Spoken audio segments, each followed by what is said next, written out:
Bismillahirrahmanirrahim. Assalamualaikum warahmatullahi wabarakatuh. Di sini saya akan menjelaskan biografi Said Qutb, penulis kitab tafsir fi Zilalil Quran. Said Qutb lahir pada 9 Oktober 1906 di desa Mosa, Mesir. Beliau berasal dari keluarga yang religius dan cukup terpandang. Ia berhasil menghafal Al-Quran pada usia sekitar 10 tahun. Ia juga menempuh pendidikannya di Kairo, tepatnya di Darul Ulum. Awalnya ia dikenal sebagai sastrawan, kritikus sastra, dan pegawai pendidikan. Tetapi pemikirannya berubah setelah tinggal di Amerika Serikat tahun 1948 sampai 1950. Ia kemudian aktif dalam Ikhwanul Muslimin dan menjadi salah satu tokoh muslim pemikir Islam modern. Said Qutb mulai menulis fi Zilalil Quran sekitar tahun 1951.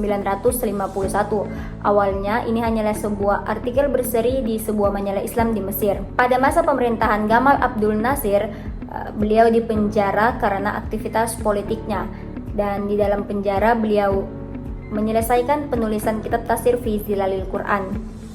Dan beliau wafat pada tanggal 29 Agustus 1966 setelah dieksekusi oleh pemerintah Mesir. Beliau dikenal sebagai tokoh tafsir dan pemikir Islam yang menekankan bahwa Al-Quranul Karim harus menjadi pedoman hidup bagi umat Islam. Adapun dari segi sumber, metode, dan juga corak, tafsir fi Zilal Al-Quran menggunakan sumber utama yaitu Al-Quran, didukung oleh hadis, pendapat para sahabat, dan para mufassir sebelumnya.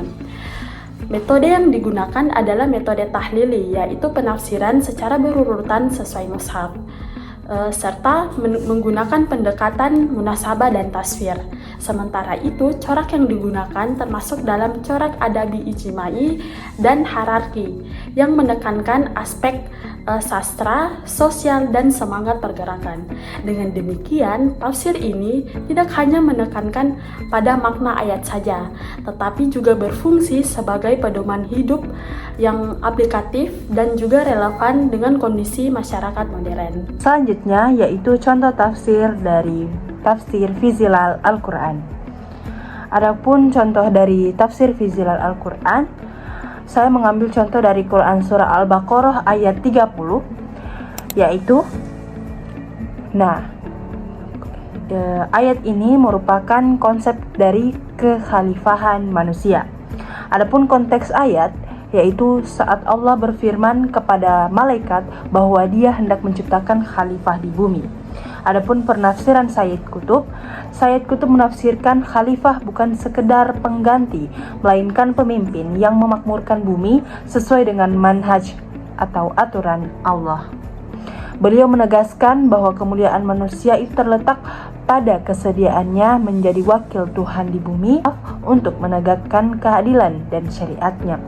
Jika manusia berpaling dari aturan Allah, ia telah gagal menjalankan fungsi kekhalifahan dan posisinya akan jatuh lebih rendah daripada makhluk lainnya. Contoh kedua ada pada Quran surah Al-Anfal ayat 72, yaitu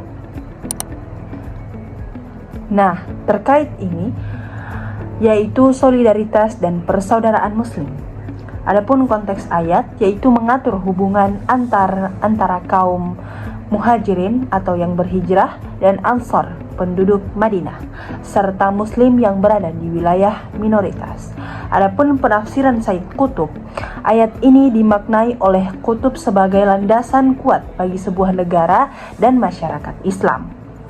Ikatan akidah atau ukhuwah Islamiyah harus berada di atas ikatan darah, suku, atau kebangsaan.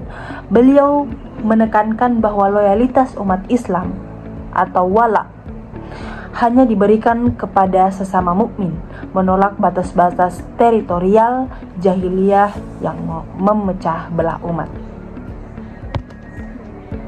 Selanjutnya karakteristik utama tafsir fi Zilal Al-Quran, yaitu mempunyai bahasa yang indah dan menyentuh atau sastrawi. Dan selanjutnya bersifat reflektif dan emosional. Yang ketiga fokus pada realitas umat. Selanjutnya tidak terlalu teknis seperti tafsir klasik. misalnya nahu dan qiraat. Dan yang terakhir itu sangat kuat dalam pesan dakwah dan perubahan sosial. Jadi kesimpulan yang bisa kita ambil dari yang sudah kami jelaskan tadi itu bahwasanya fi zilal Al-Quran adalah tafsir modern yang menggabungkan sastra, pemikiran, dan gerakan. Tidak sekedar menjelaskan ayat, tetapi menghidupkan Al-Quran dalam realitas kehidupan. Sangat berpengaruh dalam pemikiran Islam yang kontemporer. Sekian dari kelompok kami, kurang dan lebihnya mohon dimaafkan. Wassalamualaikum warahmatullahi wabarakatuh.